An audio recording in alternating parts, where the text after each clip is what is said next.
Hi guys, कैसे हैं आप सब। तो दोस्तों, हमने जैसे स्टार्ट किया था कि पिट के लिए लगातार प्रैक्टिस करेंगे। ग्राफ, जितने भी तरह के ग्राफ पूछे जाते हैं पेपर में, वो सभी हम लोग जब तक एग्ज़ाम होने वाला तब तक कई ग्राफ की प्रैक्टिस करने वाले हैं। तो उसी में आगे आज एक नया ग्राफ आप देख पा रहे हैं, जैसा कि स्क्रीन पे दिख रहा है आपको, कि इस ग्राफ में कहा गया है निम्न सारणी का अध्ययन कीजिए एवं दिए गए प्रश्नों के उत्तर दीजिए। दिए गए 5 प्रश्नों के दौरान 5 संगठनों में कर्मचारियों की संख्या।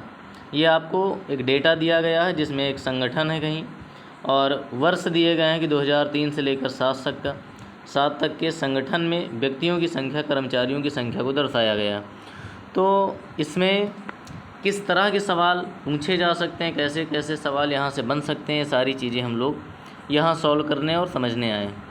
और ऐसे ही आपको लगातार इस चैनल पर इस तरह के ग्राफ डेली आपको, कल संडे में आप ज़रूर इस चैनल पे बने रहिए, क्योंकि यहाँ से आपको कई ग्राफ और बेहतरीन अच्छे लेवल के ग्राफ कराए जाएंगे। तो इसलिए कल हम लोग करने वाले हैं इस पर कुछ नए तरह के ग्राफ, जो बार ग्राफ पर पे आधारित होंगे या आपके सारणीयन ग्राफ जो होता है उस पे आधारित, और लाइन ग्राफ पे भी सवाल आपको कराए जाएंगे। तो इसलिए इस चैनल के बारे में अधिक से अधिक अपने दोस्तों को बताएं, ज़्यादा से ज़्यादा शेयर करें, कि जो भी 8 से 6-7 दिन आपके पास समय है उनमें आप अधिक से अधिक प्रैक्टिस करके पेपर में जा पाएँ। तो चलिए देखते हैं। और इसका पहला सवाल, इस ग्राफ में पहले क्वेश्चन में क्या कहा गया है, इन्होंने जैसा कि पहले क्वेश्चन में कहा है कि वर्ष 2003 की अपेक्षा वर्ष 2006 में संगठन ई में कर्मचारियों की संख्या में कितने प्रतिशत की वृद्धि हुई है। यानी आपको जो तुलना करनी है, जो देखना है परसेंटेज, वो 2003 से तुलना करनी है, और किसका, 6 का। तो 2003 की अपेक्षा कंपेयर जो करना है आपको, वो 2003 से करना है। तो 2003 की अपेक्षा वर्ष 2006 में संगठन ई में कर्मचारियों की संख्या में कितने प्रतिशत की वृद्धि हुई है, कितने प्रतिशत की वृद्धि हुई है। तो चलिए देखते हैं कि 2003 की अपेक्षा वर्ष 2006 में, तो पहले 2003 में आप आइए और ई संगठन में आना। तो 2003 में अगर हम देखें तो ई संगठन में यहाँ कुल मिलाकर के कितने कर्मचारी हैं, तो 80 कर्मचारी यहाँ काम कर रहे हैं 2003 में। और 2006 में ई में अगर देखा जाए तो 2006 में अगर ई देख रहे हैं तो यहाँ 164 कर्मचारी कर रहे हैं काम। कितने कर्मचारी हैं, 164। अब 164 कर्मचारी ये कह रहे हैं कि 2003 की अपेक्षा 2006 में संगठन में ई में कर्मचारियों की संख्या में कितने प्रतिशत की वृद्धि हुई। तो आप देख पा रहे हैं कि 6 में वृद्धि तो हुई है, 164 हुए हैं, और 2003 में कितने हुआ करते थे, तो 2003 में हुआ करते थे 80। यानी कुल मिलाकर के जो इंक्रीज़ हुआ है, जो वृद्धि हुआ है, वो वृद्धि हुई कितनी है। तो वृद्धि का प्रतिशत आपको निकालना है। तो वृद्धि का प्रतिशत कहता है कि वृद्धि, तो वृद्धि कितने की हुई है, 164 माइनस 80 करेंगे तो आप देखेंगे कि 84 कर्मचारियों की वृद्धि हुई है। कितने कर्मचारियों की वृद्धि हुई है, 84 कर्मचारियों की वृद्धि हुई है। और ये वृद्धि किस पर हुई है, आधार क्या है, तुलना किससे कर रहे हैं आप, तो हम कहेंगे तुलना तो 80 से हो रही है, अर्थात 2003 वाले कर्मचारियों से। और इसी को आपको दिखाना है किसमें, प्रतिशत में दिखाना है। तो परसेंटेज के लिए 100 से मल्टीप्लाई कर दीजिए, एक जीरो से एक जीरो काट सकते हैं, और इसे काट दीजिए 4 से, 4 दूनी 8, और 4 दूनी 8, और 4 एकम 4, 2 से कट जाएगा 5 बार में, यानी 21 पंचे 105%। कितने प्रतिशत, 105% की आपको यहाँ पर इंक्रीज़ देखने को मिल रही है। तो बस हमने कई बार कहा कि आपको जो भी डीआई में क्वेश्चन ज़्यादातर मिलेंगे वो परसेंटेज के इंक्रीज़ या डिक्रीज़ मिलने वाला है, या फिर एवरेज मिलता है। तो इसी तरह क्वेश्चन आपको आगे भी मिलेंगे। चलिए अगला क्वेश्चन देखते हैं। 86 के बाद 87 नंबर 87। क्लियर है आपको, पूरी तरह ये समझ में आया कि इंक्रीज करते हैं तो कैसे और डिक्रीज करते हैं तो कैसे। ये सारी चीज़ें आपको ध्यान रखनी कि आधार में क्या रखना है। ओके, चलिए अगला सवाल देखते हैं। नेक्स्ट क्वेश्चन क्या है आपका, 87। इन्होंने कहा कि वर्ष 2007 की अपेक्षा वर्ष 2008 में संगठन बी एवं सी में कर्मचारियों की संख्या 5% और 10% की कमी दर्ज की गई। वर्ष 2008 में संगठन बी एवं सी में कर्मचारियों की कुल संख्या क्या थी? ये कह रहे हैं कि 2007 की अपेक्षा वर्ष 2008 में, अब आपके पास यहाँ 2008 नहीं, 8 का पूछा जा रहा है, लेकिन किससे तुलना, किससे कंपेयर करनी? 2007 से। तो आप देख पा रहे हैं कि 2007 में बी और सी, 2007 में बी कर्मचारी कितने हैं? तो आप देख पा रहे हैं 120 कर्मचारी। कितने हैं? 2007 में 120 कर्मचारी। कितने कर्मचारी हैं? 120 कर्मचारी। और 2000 सी में कितने हैं 2007 में? तो आप देख पा रहे हैं सी में है 70। कितने कर्मचारी हैं? 70 कर्मचारी। 2007 में बी और सी की अगर बात करें तो बी में कर्मचारी 120 हैं और सी में कितने? 70। इन्होंने कहा है कि बी और सी में कर्मचारियों की संख्या में 5% एवं 10% की कमी दर्ज की गई। तो वर्ष 2008 में बी और सी के कर्मचारियों की संख्या क्या है? अगर 120 में 5% की कमी हो रही है तो आप चाहें तो डायरेक्ट इसका 95% निकाल लें, या फिर इसका 5% निकाल लीजिए। और 5% अगर आप निकालेंगे तो 5% कितना आ जाएगा? 5 दूना 10 और 2 छक 12, अर्थात 6 विद्यार्थियों की कमी या 6 कर्मचारियों की कमी आई है। और 120 में अगर 6 की कमी आई है तो फिर 2008 में बी में कितने होंगे? तो आप कहेंगे सर 114 कर्मचारी वहाँ पर रहे होंगे। और आगे कहा है कि सी में जो हैं वो 10% की कमी आई। तो अगर 70 का 10% निकालेंगे आप तो 70 का 10% मात्र 7 कर्मचारी आएंगे।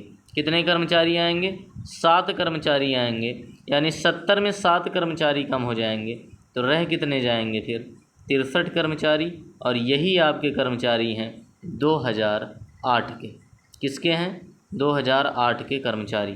तो अगर आप जोड़ें यहाँ तो 4 3 7, 6 1 7 और 1, यानी कुल मिलाकर के आपके 2008 में कर्मचारियों की संख्या कितनी हो जाएगी? 177। क्लियर है पूरी तरह से? समझ में आ रही बातें? चलिए आगे चलते हैं और अगला क्वेश्चन देखते हैं कि क्या कहता है। नेक्स्ट सवाल, अगला सवाल है कि वर्ष 2003 और 4 को मिला करके बात कर रहा है 2003 और 4। 2003 और 4, 2003 की अगर बात करते हैं तो 2003 में आप देख पा रहे हैं कि ए कर्मचारी, किसकी बात कर रहा है? 2003 एवं 4 को मिलाकर के संगठन ए में कर्मचारियों की कुल संख्या एवं संगठन डी में कर्मचारियों की कुल संख्या के मध्य अंतर कितना है? 2003 में ए कर्मचारी, 2003 एवं 4 को मिलाकर संगठन ए, तो 2003 और 4 को मिलाकर के संगठन ए की अगर बात की जाए तो कितने कर्मचारी हैं यहाँ पर? तो आप कहेंगे सर 69 और प्लस 55। कितने कर्मचारी हैं? 69 और प्लस 55, यानी आपके टोटल कर्मचारियों की संख्या यहाँ देखा जाए तो 9 5 14 और 6 5 11 1 12, 124 कर्मचारी थे 2003 और 4 को मिलाकर संगठन ए में कुल संख्या एवं संगठन डी में कर्मचारियों की कुल संख्या के मध्य अंतर। तो आप देखें 2003 में और 4 में डी का भी देखना है, तो डी में कर्मचारियों की संख्या कितनी है? तो आप कहेंगे कि डी में कर्मचारियों की संख्या है 88 और प्लस 109, यानी कुल मिलाकर के कर्मचारी हमारे पास कितने हैं? 9 8 17 8 1 9, 197। और इन्होंने कहा है कि दोनों में क्या बताना है आपको? अंतर बताना है। तो 197 माइनस 124, तो आपका आंसर हो जाएगा कितना? 7 से 4 3 और 9 से 2 जाएंगे तो 7, यानी कुल मिलाकर के जो आपके कर्मचारियों का अंतर है वो 73 का है। कितने का है? 73 का है।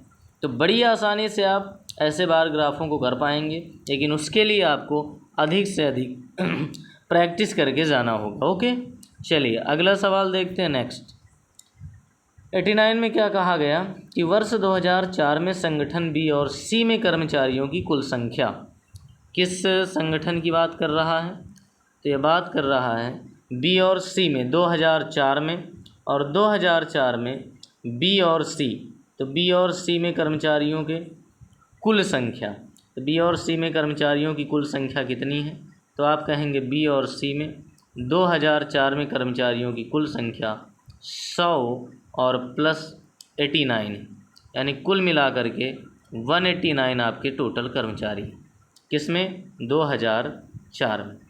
किसमें? 2004 में। आगे 2007 में संगठन डी और ई, तो 2007 में आ जाइए और साथ में डी और ई की बात कर रहा, तो डी और ई में मिला करके 2007 में डी और ई, किसका किसका? डी और ई। तो डी में है 95 और प्लस ई में 112, तो 112 यानी 5 2 7 और 9 1 10 और 1 1 2, यानी 207 कर्मचारी काम कर रहे हैं 2007 में डी और ई में। और इनके बारे में क्या कहा कि संख्या के मध्य क्रमशः अनुपात बताना है। क्या बताना है? इन्हीं दोनों का क्या बताना है आपको? रेशियो बताना है। तो यहाँ से आराम से आप रेशियो निकाल सकते हैं, और रेशियो 207 का, 189 और 207। तो आप देख पा रहे होंगे कि ये डिवाइड हो जाएगा किससे?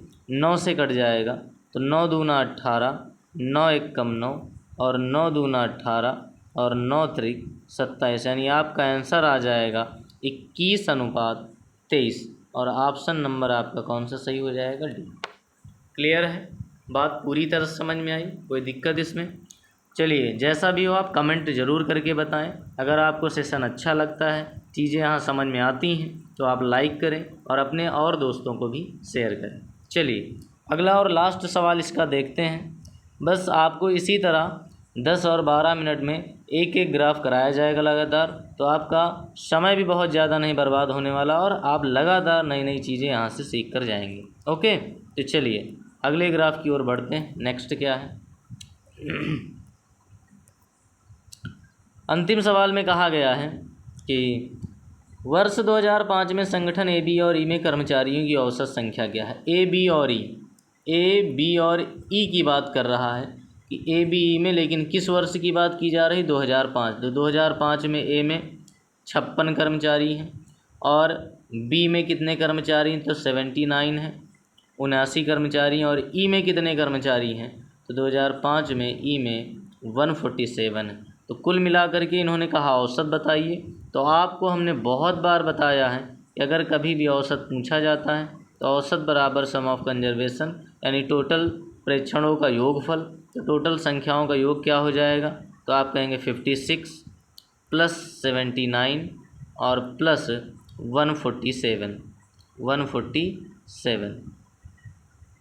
ये, और बटे टोटल संख्या है। तो कितने संगठन है? 3 है। तो यहाँ जोड़ लीजिए आप, तो 9 7 16 और 16 6 कितना हो जाएगा? 22।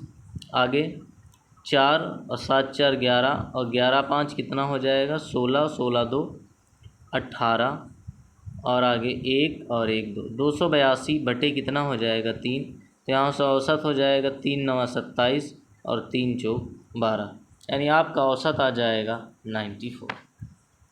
क्लियर है? तो इस तरह आपको लगातार यहाँ पर इस तरह प्रैक्टिस कराई जाएगा। और हमने कहा कल संडे को कई आपको ग्राफ कराने वाले हैं इस चैनल पर, इसलिए आप लगातार यहाँ बने रहिए। और चैनल को अगर आप पहली बार जुड़े हैं तो सब्सक्राइब कर लीजिए और बेल आइकन को प्रेस कर लीजिए, क्योंकि आपको जल्द से जल्द जैसे ही वीडियो डाली जाए आपके पास तुरंत पहुँचे। ओके, तो थैंक्स टू ऑल आप सभी को, और ऐसे ही जुड़े रहिए और पढ़ते रहिए पेट के लिए। ओके।